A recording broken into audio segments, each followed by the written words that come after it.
হবে। তবুও যদি তোর এখানে খাবারের অভাব হয়, তুই এই গ্রাম থেকে দূরে কোথাও চলে যাস, কিন্তু কিছু চুরি করতে যাস না, নয়তো তোরা ওকে বাঁচতে দিবি না। না মা, তুমি আমাকে ছেড়ে যেও না। আমার ভুলের জন্য যে তোকে মরতে হচ্ছে না, তাতেই আমি খুশি।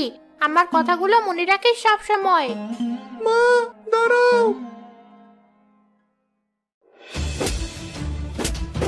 গ্রামের লোকেরা মা শিয়ালকে মেরে ফেললো আর ছোট শিয়ালটাকে বেলির ঘরের বাইরে বেঁধে রাখলো। তোমার খুব খিদে পেয়েছে না? এই নাও তোমার খাবার। আমার খিদে নেই, খাবো না আমি। খাবার রেখে গেলাম, তোমার মন চাইলে খেয়ে নিও।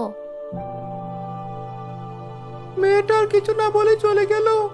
আমার তো খুব খিদে পেয়েছে, সারাদিন না খেয়েছিলাম। মা আমাকে বলে গিয়েছে ভালোভাবে খেয়ে বেঁচে থাকতে, তার জন্য হলেও আমাকে বাঁচতে হবে। কি আর করার, খেয়ে নেই।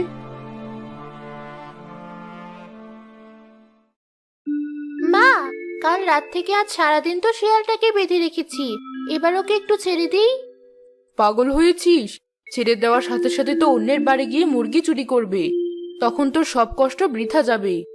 কিন্তু মা দেখো, শিয়ালটা কেমন মনমরা হয়েছে সারাদিন এক জায়গায় বসে থাকতে থাকতে। হলে হোক, তুই আর ওকে নিয়ে মাথা ঘামাস না তো। আচ্ছা মা।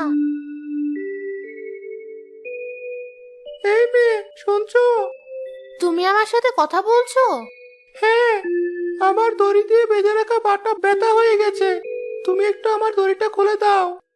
কিন্তু মা বলেছে তোমাকে ছেড়ে না দিতে, না হলে তুমি বাইরে গিয়ে মুরগি চুরি করবে। করব না, তুমি আমাকে ছেড়ে দিলে আমি বাইরে থেকে একটু ঘুরে আবার এখানে আসবো। ঠিক আছে, আমি তোমার উপর ভরসা করে তোমার পায়ের বাঁধন খুলে দিচ্ছি। তুমি সন্ধ্যার আগে ফিরে এসো।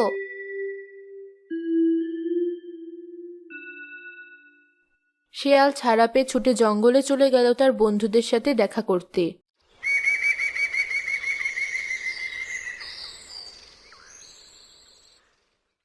আরে, তুই বেঁচে আছিস এখনো? হ্যাঁ, তাই তো তোদের কাছে ফিরে আসলাম।